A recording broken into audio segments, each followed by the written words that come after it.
Okay, Ty Gashira is our guest for the next hour. Fly on the wall. Yeah. He does very many things. He is a comedian. He's a stand-up comic. That's how he described himself. Stand-up comic. And we'll get to understand what all those things are, and then how he does it, and how what he does is contributing towards fixing the nation. Because that's the whole purpose of our conversations. But Jano, Ebu Msalimie. Hi. He's like, hey. Hey, and with a quote. Today's quote is by a Ugandan feminist scholar, Sylvia Tamale, who is also the first female dean at the Faculty of Law at Makerere University. So she's up there in icons.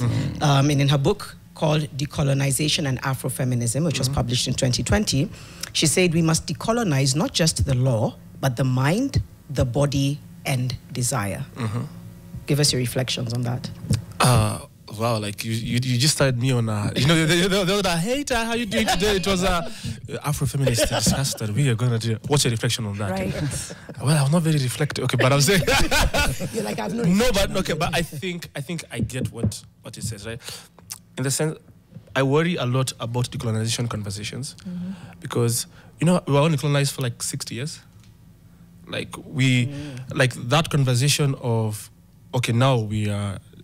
It's hard for us to come out of that decolonization because the very system we exist in, the nations we exist, were drawn up by people who are not us, right? So we are still learning to live with each other in that space of like, we're still learning how to do democracy because democracy was not a thing, was not our system of governance per se. Everyone had their own way of living. And I think it comes back to the conversation you guys were having before. Why don't we have our own way of recognizing our stars, right? Why is Angelique Kidjo now big? Because she's gotten a star of fame, right? And she's been killing it every time since she's now 64. And like, ask the average African to point to Benin on a map. They will not tell you where Benin is. Yeah, okay, for those, let me help you guys if you're not there. It's just next to Nigeria. It's next to Nigeria. On which side? West of Nigeria. But at its core is, with that quote and what the conversation that was there before was, I think Africans have a desire for Western validation. That Lupita is not really cool until she wins an Oscar. Like no one is ever, Eliud Kipchoge is not, he's just a random guy from Elgeyo Marakwet until Nike says, we're going to put money in, you're going to break a record. So until we call out our greatness ourselves as Africans, so that's our greatness, our problems, we'll always wait until someone from outside recognizes that person, and then we can love them after the outside has loved them. Yeah. That is an entire 2-hour discourse worth having. 2 hour. I've beginning to unlearn that validation, but it's hard. And then sometimes you're like, I want to unlearn it. Then somebody's like, and you've won this. You're like, oh my God, thank you. Then you catch yourself and like, why? Why are you doing that? Very important conversation to have. Yeah. But maybe there's room for thank you, but like didn't need your validation, but thank you. That's exactly what it should be. A balance of thank you. I mean, I was okay. I appreciated my strengths, but thank you for adding on to them or, validating them in your way. Anyway. There's something you said the last time I interviewed you on the Morning Fix, right? Yes, with Brian Aseli. Yeah. And it stuck with me always. You said, what you laugh at, you can't be afraid of. Yes.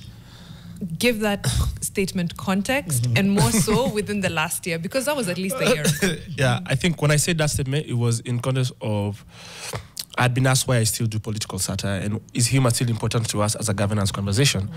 And the thing that separates us from a lot of other African countries is that freedom of expression where we can laugh at the dictator, we can laugh at the big man. And when we laugh at the big man cannot scare us because we've humanized the big man. So now in the context of the last year we've had, I think humor has been Kenya's way of coping. And that's a good thing or a bad thing. Like sometimes it's just a helpless way of doing it. Sometimes it's just a way of like, I laugh in the face of danger. Yes, I'm big, I have police. I'm like, yeah, but we're giving you a nickname. And that like takes you down so many pegs. It's like, yeah, but I'm H-E-E-G-H, yeah, Kasongo. It's like, no, like I'm all those things. So I think humor is powerful. And I think because it teaches us that you don't have that power over me. If I can laugh at you, I'm not scared of you. Yeah. Comedy law, I think you even asked him to answer what stand-up is. And even as you speak to us about the variations that you call yourself, I wonder whether sometimes they get in the way of each other. Where does the law get in the way of the comedy? Where does the comedy get in the way of the... No, I think law is the thing I did. So in case I'm going to ask for dowry from a girl, she cannot say he's a comedian. You know, it's it's the thing. It's the thing. Like you don't want the. It's like it's a usimwona hivyo. It's the usimwona hivyo. No, but it's part of it is because I've always had a passion for governance, policy, and like the law, yes, but specifically how the law works, not necessarily what the law says. So that's governance, policy, who's in charge, how do they, because that's when the nitty-gritties are in the policy, not necessarily the big fat section 3A of whatever it is. So, and comedy came much later in my life.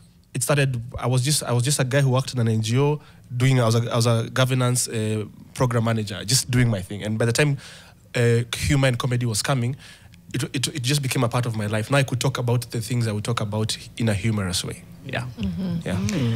Trevor Noah said, like, sometimes, is it Cat Williams or Trevor Noah? About how easy sometimes politicians make a comedian's work. Yeah. You know, Yeah. they're just like, the content is just coming. It's coming. Just It's coming. writing You know, themselves. it keeps writing itself. Do you feel that it's gotten to the point where they're almost taking your job? It's not just giving you content. It's almost taking your job. It's not even almost. It's like I'm watching the conversation guys are having about who should we vote for next time, who should we vote for next time, right? And guys are like, oh, should we vote for Marag? I'm like, yeah, I mean, he okay, but he doesn't have aura, he doesn't have charisma, he's not funny. I'm like, that's one of the, should I also run for president? Because I feel like, I'm thinking like we should consider what's your policies, what's your everything. But I think it's because politicians realize the power of humor as well. You know, humor is just intelligence having fun. At its core, it's just, it shows you have a capacity to take social risks with what you do, like in a very breaking tension. So it's like people don't want to know, okay, Gashawa, what's your plan for us if you become president? No, they're like, hi cousins. So it's the thing. It's like, yeah, but I'm a Twitter guy. Hata wewe umeona wewe unaweza kosa kupatia mtu kura amesema hi cousins. Exactly, like so humor has a way of, it's a very powerful tool and it can be used wrong or right. But I see why when you wake up in the country, it's either things are really sad or like really funny, but there's never any in between with us. Yeah. There's also some people who say that comedians have it so easy. In Kenya, it's either you are, a comedian and you're going the tribal route, so you're just taking shots at, this, come by, or you're going politics. Yeah. And you're just taking political figures. Yeah. And so that's easy for you. The script is written. You don't have to introduce us to this person. We already know who these people are. So the job has halfway been done. Yeah. You're just picking it and you're imitating a guy. Yeah. And we laugh. Yeah. And we pay you. Yeah. And we know the guy. Yeah. And we've not paid him. Yeah. Or you're like, when Njogoshu's like, Madam, Excuse me? nimekuja nikuibie, nishikie hiyo mbwa yako hapo nikuibie. Alafu nimekuja na hii form usign and useme nimekuibia. Ujue kama nitaacha ID Just in case. right? Just in case. Yeah. Like Na nitachoma. it takes incredible intelligence to do that. But also alipewa, there's also the guy, there's also Kipchumba Murkomen collecting IDs outside of I mean, the content is already there. the content is so Muranga 3, Nyeri 5. It's like but I think the political space for comedians has become, before it was just people would do imitations of comedians, right? Like Ridiculous would show up and Moi would dance Dombolo, and it was hilarious because it wouldn't be as funny now watching a guy acting as Ruto dance as it was back then. Because back then Moi was a symbol of authority, and so like when you watch, like, oh my God, did he just? So that itself was humorous by itself, right? But now comedians are getting to a place where the nation is asking for more. They're asking us. We've watched what the world is doing with their comics. So now you guys can't just come here and act like things are not happening. And so now no one has ever demanded anything from comedians. So this is the first time you're being told, now, no, we expect you now to give us erudite comedy. We expect now intelligent comedy. We expect comedy that we can relate to about the nature of our governance, because you live here with us. So help us with it. But I think to Latif's point, in comedy there's something we call low-hanging fruit. It's like, it's so in your face. So It's right there. It's right there. Like, and it's easy. I mean, why should I spend time trying to craft a certain joke that's amazing, and I could just come and do a Gachagua impression, and it's just in your face. So impression is one aspect of comedy, but the problem is it doesn't last really long. Like if you're going to be a comedian, you cannot trust an impression. Like if I wanted to do an impression, people keep telling me I look like Idhurai Ali Hassan Joho, right? But so if I was decided to create, Usiende hapo, my friend. Chunga sana, my friend. When I looked at him, I'm like, no, once you see it, you can never unsee it. You can never unsee it, right? Manake, noma. kuna zile consequences zile. Nikisema noma. So if I was to build my career around looking like Ali Hassan Joho, right. I then look like Hassan Joro or something like that, right? So now you have to get to a space where, no, that's not, I won't go for the low-hanging fruit. Yeah, like I need to last in my career. Like there needs to be a legacy after that. Yeah. When does it become hard to do comedy? Sorry, I can't see. No, it. no, you can't. Why did you have to? Ongea, nieleze. 00.1. Never. But when does it become difficult sometimes to do comedy? I think we asked Eric that. He said he's not doing it now. Yeah. Because he's like, I don't know how to do comedy right now with everything that's happening. Yeah. But do you find a way to integrate even the darkness and still say, yes, comedy is still valid in these times? Comedy is especially valid in dark times, because that's when society needs it most. Because even as we fight for, we protest, we do all those things for the lives, we still need to take time to enjoy the life that we are fighting for. You know, like, so those pockets of happiness are very essential in, like, joy is protest in itself. It is. Like, if ndio nimewafinyilia, but when I go home, if you still make your kids laugh, if when you meet with your friends there's still a laugh, it tells you, like, I'm fighting for this. Like, this is what I want, more of this. So you need to remind yourself, what is that? I'm asking for better from my country because I know there is a wonderful life to be lived. I don't enjoy tear gas. I don't enjoy, but I need to taste a bit of what heaven looks like so I can fight for it, you know. Wow. And that's what ideally why we need to be in a space where we train people to laugh, even as they. Yeah, to soften ulcers even as we try to get to that space. I get that. Yeah. Joy is a form of resistance, Yeah. absolutely. And where Kenyans are particularly good at that, to be quite honest. There's also now the other aspect of, are we a little bit unhealthy with our use of humor, in the sense that we can laugh at anything and it'll be a banging joke. I'll scroll my Twitter and tears will roll down from my eyes. It'll move from 10 to 10:30 to 11 and I'm still laughing. And then at some point you're like, shouldn't I be more worried? You're laughing and doom scrolling. Yes. You're like, ha ha ha, Yes. all the doom. Yeah. It's like, this guy he's really pretending to collect IDs of thieves who are courteous enough to leave them. And I will laugh and laugh at the jokes. But then there's the kagai in my head that's like, Mariam, red flag. Hi. What's going on? No, I think humor is good for where it acts as a mirror, right? But it can also be like broken glass, in the sense that, yes, we can see ourselves in it, right? But we need to understand that humor points us to, it should not be like that. You know, there's the, okay, so what after the laugh? The laugh is not the end by itself. For me as a comedian, I may just want you to laugh and pay me, especially that, please pay me. But I'm saying that, but at its core, it's, okay, now we've laughed at the guys who left their IDs after needing their, just because, you know, of course the watchman had to write it down. It's good to know who are the customers. You may get points for, like, I don't know, Naivas or Quickmart after that. But we need to realize that humor is also dangerous in a political sense, because sometimes it can, one, humanize the evil so much we act like it is not evil. So we're like, I mean, yeah, this guy has stolen 53 million, yeah, but he has a poor fashion sense. So it's no longer about the thing he stole. It's like, you know me, if I was to steal that, so that becomes, the conversation gets away from that. And politicians have learned this. Humor is misdirection at its core. So we need to, okay, we laughed, but come back. Thank you. Can I speak to that? Yes. Uhuru Kenyatta is the best example. We forgive him of so much, and I use forgive very lightly because accountability still needs to be a thing. But because he's a funny, charming guy, who it's like, if I met him, we could have pints, we could chill. Everything would be okay. It's like, no, there's still a big red flag. He's the best example. Riggy G is also learning that now. He's like, hi, cousins. And people are forgetting you are part and parcel of this administration. Even speaking to your career before you got into the Ruto administration. So yes, you're absolutely right. They're learning to weaponize it as well. Yeah, and I think that's a human story generally. It's not just politicians. Like, there are very many people in your life who you know you should not be around, but they're a good time. Like, I know this person, I should not be around them, that I make all the wrong decisions around them, but you know what? They're a vibe. They're a vibe. So politicians are just a macro of that. Yeah. But now the second thing, the danger with humor is they are vulnerable people who are in problems, right?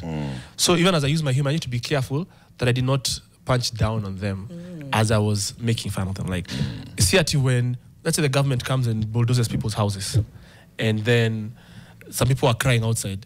When I'm about to do the humor, I should not make fun of the guys whose houses have just been destroyed and are crying.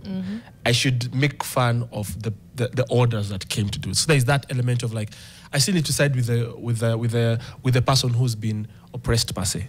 So humor is very important to make sure that you don't use it as a tool to already step on those who've already been stepped on. Yeah. I think similar words were said here by Gado when he hosted him a couple of weeks back. He said, always look for that person who has that point of responsibility and speak for the afflicted. And you have to know how to strike that balance, when to strike that balance and how to bring it out. But are there points when you've started to crack a joke or you've actually ended up, in one of your shows and people reacted and they felt, boss, read the room. Occupational hazard. That's an occupational hazard. That's a skill set I think you get over time, right? So there's a time I was doing jokes about just not here in Nairobi, and I asked the guys, "Yo, you guys know the capital of South Sudan?" They're like, "Yeah." Which was like, "Yeah, Lavington, right?" And so that was wow. Right? And then they're like, "Oh no, you cannot say that." So this South Sudanese guy, like, he stood up, was like, "I don't think that's very funny, right?" Okay. And then I was like, I asked him how old he was. He said he was like 28. I told him so he went through his midlife crisis around 14. Like, because life expectancy. See, there's a way we could double down. in a sense of, and then I'd be like, no, sorry, that's dark humor, right? But in Juba they call it humor. Wow. But seriously, Stop. yeah. So yes, I like dark humor. So yes, there's a space for that. But where people I felt attention. I was in Tanzania. I was in Dar es Salaam, and I was doing jokes. So I'm doing jokes about dating, about funny things, Kenyan English, Tanzanian Kiswahili, and then I get to politics, and I'm like, hey, this, and you could feel the room just go. As a comedian, sometimes you're getting so carried away and you're like, you don't notice. Wow. Yeah. Their eyes were saying, jamani ndugu yangu ukiendelea hivi kimichezo umetuweka pale hadharani. Like you could feel, and it's just, as a comedian, you need to appreciate the context you're in. You need to appreciate the culture in the sense that if you called me for a women's empowerment event, and I'm just there talking about najua mama kitu hawaelewi ni la, like you need to understand the context in which you're in for you to, because you're the writer of the joke, but I'm dependent on your reception of it. And yes, sometimes some people are really uptight, and we can't help that. But sometimes you need to appreciate it's not always the audience that's the problem. I need to ask myself, okay, could I have approached this issue in a better way? Yeah. Which then brings me to now cancel culture and comedy. Cancel culture and comedy. I think that's it. That's the issue. That's the issue, yes. No, it's funny because I'm in court right now of a joke, but we don't know whether you're Who took the court to joke? Is that we don't know. Is it true? It's true. It's true. Okay. Joke to court. No, it's a long story. Wow. No. I think I had made a joke with regard to how women are very empowered in Nairobi, right? And as men, we can't quite handle that level of empowerment. And it's a scenario where I talk about how this lady would call you over to her house, and she was done with you. She'd tell you, okay, leave and leave me alone, right? And when I'm in the Uber and I'm like, hey, can I go? Then I'm about to pay the Uber guy. Then he tells me, apana, madam, ashalipa. And so it's talking about how emasculated I felt in that moment when a woman is the one in charge of that role, right? And so someone on the internet was like, no, you're a misogynistic person. I'm like, no, this joke was about... was making fun of men. It wasn't making fun of women. Yes. And then she was like, no, this is so she went on a tirade and so now people had worked with before came to ask, oh, we have noticed, could you please explain this to us? So now it became a matter of me having to explain.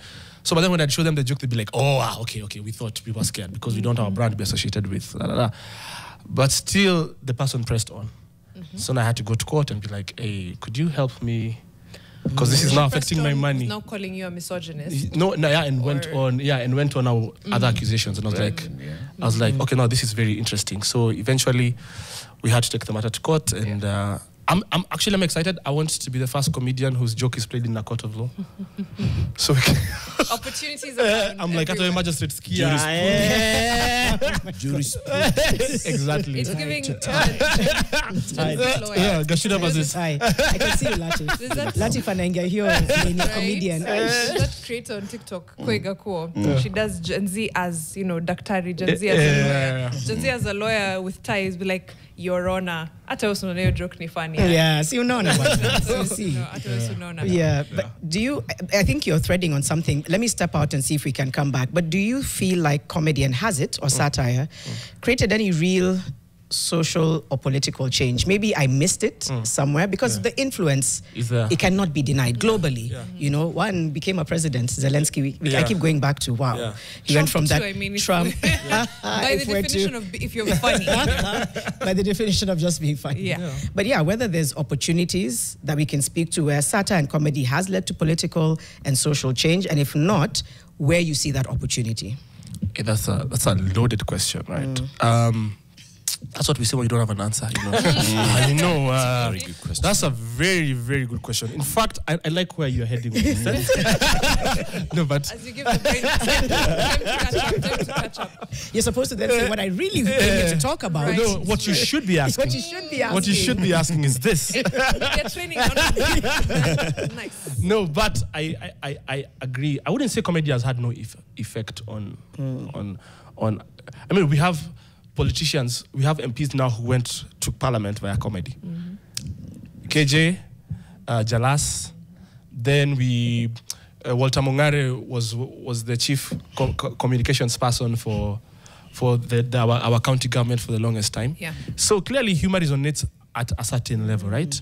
But you see, humor is not just for comedians, right? Humor is a public good in the sense that even right now there's an influence, right? Right now, when people say Kasongo, the president had to address the matter. Because you have to, politicians, how long have we called Raila ule mtu wa kitendawili? How long have we, like, people make fun of people. Remember we used to call Matiang'i Mr. Ibu? From the Nigerian guy, right? Yeah. People would look at him and say Abuju, buju, buju because of his cheeks. Yeah. Like, this is at the height of Kiajokoma Brothers. Yeah. Like, so like, Abuju, buju. Yeah. So humor will always be a space of, because we want to take you some pegs down. Yeah. You can't scare me. So the influence will always be there. Now, whether it's for good or evil, that is a very utilitarian way of looking at it. We'll see at the end. Is this gonna be for good or is it gonna be for evil? For now, we're just using it to be like, I'm not afraid. Yeah. I think it's already come there. Yeah. Just using the examples that you've given. If you talk to Mado and Gado, and the moment that they started actually putting Moi on the papers, it broke down some barriers in people's minds. Yeah. When Ridiculous started doing Moi on stage, it broke some barriers. Of course, yeah. So people thought, he is not invincible. And I think it created that feeling of, okay, we can deal with this guy. It creates a shift. Yeah, I think it does create that shift. And I think Gado alluded to that when he had a conversation with him. Like, what it does is it brings that person into this form of, funny cartoon, and we are picking a moment, not the good moment, but the bad moment. Yeah. When he puts on a certain leader in this country and puts a turban, or puts on Arab mashamba. or a kofia with a maze, Yeah. and they all know who he's referring to. Yeah. It just breaks down who that person is. It does. Or this prince with a big crown. Right. So the social change could be in the perspective. Yes. Yeah. Yes. It's a mindset. It's a mindset. Okay. Yeah. I think even as we make those examples, we need to be cognizant of the fact that the average age of Kenyans is 19, 20, right? So if you're above the age of 20 in Kenya, you're in the older half of our country. So because I read a lot of history, but when I talk to younger people, when I tell them about when Moi was all this and all that, they're like, yeah, so they don't realize the mindset you have about what you thought Moi was. So for them, they don't have a new constitution, they have a constitution. So you see, when we call it, they're like, what do you mean we never had the right to freedom of expression? What do you mean the president could just wake up and change the constitution? So for them, they're like, for them, the older generation is stuck in their ways, but they don't realize it's because the Mados and Gados of the world had to push a limit up to here. Yeah. Then you give it to Ridiculous to push the limit up to here. Right. Then you give to Kina Churchill to take this up to here. So you get to a space where every generation will have its comics who will push up to the next space. like a that they need. baton of Yes. sorts. But they'll always think the other generation did not push the Did barrier not. enough. Yeah. It's human nature, Yeah. to be honest. Yeah. But then I'm thinking, did we somewhat almost skip a generation? Because I'm thinking of the comedian to politics pipeline. Yeah. It hasn't really been that useful to us. Yeah. I'm thinking of, for example, KJ's, and I will use him as an example time and time again. The guy who was on Ridiculous versus the guy who comes in Parliament to say that this is AI, these are AI-generated images. It's not adding up. The math is not mathing. Well, I think if I use Kejan as an example, I think we assume because he was funny, he called out corruption and all those things. No, Ridiculous was not an accountability show. Right. Ridiculous was at its core ridiculous, right? It was a show that made fun of politicians but never held them to account as they should. The next generations will have to do that, but Ridiculous was just humanizing. It was just, there was no time where they said, guys, let's stop corruption. No, it was just David Moje fought with Otieno Kajwang today and all those things, right? Kamotho was drawn as a parrot next to Moi. Per se, but Ridiculous itself, I think it was safe comedy. It looked risque, but if you watch it now, you realize it was very safe Okay. in that moment. It was good for its time, as Latif was saying, to break down that psychological barrier of who it is. But I think people like KJ was not actually an activist who was calling out things like that. And sometimes we think skill and character are not the same thing. Just because I'm funny does not mean I'll make a good leader. You know, like it's just because you enjoy laughing at me. Just say, yeah, even today, let's say, years from now, I'm in politics. Like, you know, Ty used to be. I'm like, no, bro, I was just funny. Like, Thank you for Don't that overthink reflection. it. Yeah. You're like, don't over, yeah. That's I great think for the I'd paper. overplayed Yes. the importance of Ridiculous at the time, and in my head it was I was super young, but it was still very funny and very interesting to see them being caricatured like that. And then now move to XYZ. Now I could understand a little bit, we know what satire is, and now with XYZ it's been several years, and it's like, okay, now I can see the difference. Yes. Now that you've drawn it Yeah, out, yeah. because Ridiculous, really, I'll go back and actually watch the Yeah, episode. there's no. I never looked at it that there's no accountability. It's just a good show. Yeah. With too much information, then is it trying to create that balance of civic responsibility, comedy? What kind of balance are you trying to create, or are you creating? TMI with Ty. When I Yes. think when we used to do TMI with Ty before it ended, High Nation, we used to, at its core, see, when they came to me to ask me if I could host the show, it was the guys who it's the guys who wrote the Daily Show in the States, right? So they used to write for John, John Oliver. not John Sorry, Oliver. Jon Stewart. Jon Stewart, right? They used to write for Jon Stewart, and now they came and said, we've been looking for someone who could help us with this. And I was just like, I just come from work in a governance space. At that time, I used to do a lot of civic education and a lot of public participation. So I'd read like big bills like on mining, and then I'd go to Migori and tell guys, this is what, and then I'd use humor that I'd be like, ukisikia hii shamba yako, tukipata madini, ni ya serikali. Tukipata bangi ni yako. So so already I used to use humor a lot in my presentations when I talk to people, depending on where we were. So, because I had written some papers on governance itself and policy, but I still loved humor. So when they met me and they're like, I didn't even know they were interviewing me. It was just, we met at a hotel. They asked, what do you think about comedy? Like, you know, comedy. Like, then one day they called, I think you're the guy who's gonna, And then you get that email from John Oliver saying, John Stewart saying, I hope you kill it. It's gonna be a good show. I'm like, that's wild. But that one was very specifically tied to how we would govern. Like it was very intentional. It was a very intentional show about caricaturing, not just caricaturing, but also calling out, seeing the problems we had at that time. Yeah. Where was the show? It was on NTV at 8:30 on Sundays, but it was, at its core, it was very American styled. Yeah, but there's episodes are still on YouTube if you want to check them out. Yeah. Which then actually brings me, because that was the next thing. I was like, I'm a big lover of American late night TV. It's good satire. It keeps you informed on a light note. But I don't know if it translates here, because I think back to long before TMI with Ty, there was something hosted by Jazz and The Weekly Show.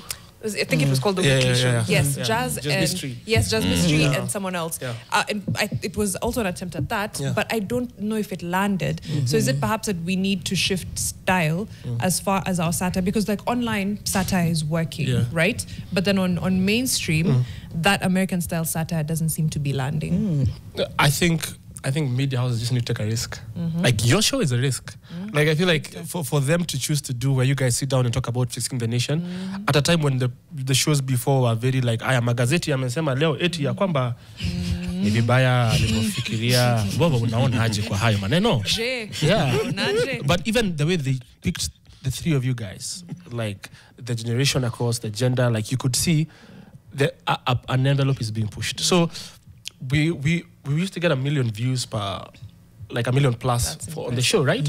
So it wasn't that people are not quite ready for it yet. It's like you give people, then let them decide if they are ready or they like it. Yeah, and the thing is, we infantilize comedy a lot. Like, in the sense that we say Kenyans are on Netflix, they're watching drama, they're watching comedy. They're watching all these things, but you're telling them comedy is where you can't understand. So you can watch all these shows about from Squid Game to I don't know, Love Island, to all those things, but apana comedy ndio itakulemea. Hii ndugu apana haita. We localize. Exactly. Kotini. Kotini. Yeah, because even if we use Swahili, we still need to apply our brains to the comedy 100%. That way. Yeah. So Swahili is not the problem. It's the style, is that we are afraid of taking risks generally. Yes, we really are. Yeah. And speaking of risks, there's quite a bit of this movement, like using memes, humor, all of that. It's not as risky when you think of, for example, going to the streets. You think that's like number one, or going to court and things like that. But then the memification of our politics and the humor around our politics is also proving really, really effective. Do you think we could reverse the politics to humor, the humor to politics conduit, like make it work for us? Yes. So far, yes, but it's like, could we do the same with the accountant to politics one? Could we do the same with the security guard to accountant one? Like, we know we are placing quite the burden on comedians to be the good ones. Right. It's like Thank you, fair. Yeah. To be quite honest, fair. Yeah, but it's only because I feel like comedians are so loud. Like, it's Jalango, it's KJ, but you're absolutely right. Why am I putting the burden on comedians? So is the lawyer. Not on lawyers. You're right. I'm infantilizing the or I am having expectations of it that are not fair. You're right. Yes. Yeah, but also with regard to memification, I think it hurts. It stings. All the guys who've been abducted because of something they've posted online, right? And they come back with a DCI special haircut. You can see that it's not. I'm just saying. No, yeah, I know. Like right now, like we saw it earlier in the footage. Yeah, like now when I go to the Kinyozi, I'm like, see Jordan, DCI, give me the DCI. So it's one of those things. He's doing that thing in comedy where it's painful and it's funny. Yeah. Sorry. Yeah, of course. Yeah, I'm telling guys, after the revolution, people who we are going to go for, ni vinyozi. There is no way you guys are going to be part of this establishment. But be honest, no baba with their salt. It's like Inakaa ni kama imekatwa na nini. yeah, inakaa ni kama you're Mapanga tu. yeah, like you're in Form 1 CU. But you guys laugh now. You know, you guys are me to watch and end my way. You guys We let's thank the brands. yeah, but even with I've been studying everyone who's been abducted with regards to something they've posted online, and I don't think the memes are the problem per se. I think everyone who's been abducted and around whether it's Billy or Diangoi allegedly or whoever it is, it's always around making the president per se confront his mortality. It was either the guys who put him in a coffin, or that last one Diangoi where the last we knew was we hung him, right? So I don't think the memes are the ones that scare them, but because many people have been doing this, but why those kids? I was like, what was unique about specifically this? They were not particularly very influential online, but I realized they're just the first ones to use like AI to put him in a Coffin. Yeah, and I think as an African society, we don't joke about the power of the tongue. Hey, be very careful. I'm like, yeah, I've been saying I'm going to be a billionaire for a while, but the tongue is not working. So I'm just saying, the thing is, I think as a country we still have that capacity to just express ourselves the way we want, and it's being cracked down on significantly. But I still think we're at a place where we push it as far, we push it up to here. So what kirudisho na fikisho hapa. So it's comedians' duty to, if this is there, no, we are taking it there. But the guys who have been taken on are not comedians. It's just guys who are like, they don't have the tact for comedy. They're just in your face like, huyu ni mubaya na usimupendi, nimemweka kwa kaburi. And it's so. That one is what I think scares politicians. The confronting of the mortality, not us laughing at them. Yeah, it's interesting, confronting mortality. You've just said it's about taking it further. Yeah. Maybe there's young comedians listening to this, they're budding, it's something they want to do, but they're really scared to speak up. Yeah. It's just the times we live in. It's a scary time to speak up. What do you say to somebody like that? I'd say you let fear watch you. If we always wait for courage to come, it never really comes. It just finds us on our way for working at anything. Like there's hesitance. Let hesitance watch you do it. Let fear be a witness to your action. Like just move, keep going. Just try it once, and because there's someone who's looking for what you have. There's a solution that there's a problem who you're the solution to. It's like I watch this show often, and I'm like, I always wanted a show like this. So if you guys, whoever pitched this, did not go out of their way to risk it. So with comedy, safe comedy does not work. Comedy at its core is the creating of tension and skillful releasing it. So if you cannot, if say I say an example here, I always use this example. If I was to like, I come on stage and I tell guys, yo, guys, today they arrested my kinyozi for selling drugs, right? And I'm like, I didn't know he was a kinyozi.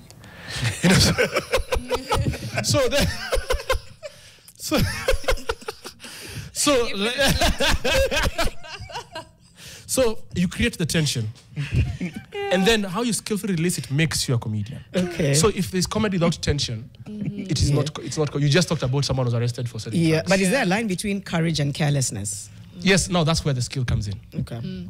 Allow yourself to be a bit careless until you get there, because now comedy is a skill, not a talent. You have to get better at it every single day. So yesterday I said this joke like that. It didn't work. Maybe people didn't quite get it. I'm like, I have to go back and be like, what did I have said better for it to work? And they'll be like, oh, this, and this. Yeah. We're just about to run out of time, but there's someone on YouTube says, "Good morning, fixers. Still shocked by that church coming up at State House. Kanisa litajengwa na Kanisa itajengwa na kina nani." That is just Kenyans again coping with humor, but it speaks also to the fact. I didn't know he was a kinyozi. It speaks to the fact that Kuna salamu hapo from Abdullah Ibrahim. Say hi to Ali Hassan Njoro. That's right. I hope umesalimika. I know, like I get to. But I wanted to know, as we wrap up, this intersection of now church and state. Yes. we're seeing a lot of the clergy now pushing back and saying, we're not in this mix. Yeah. But then there's also that side of the clergy that is happy to shake hands and fraternize with the political class and all of that. Do you think that's our blind spot as Kenyans, religion, when it comes to pushing back against political, what should I call it? Bad governance, actually. Let me just call it bad governance as a whole. Okay, that's very philosophical. Okay, but I'll start like this. I worked for NCCK for a while. Like I was one of their program managers for a while. National Council of Churches of Kenya. Yeah. So I have a low-key inner understanding of how it works, right?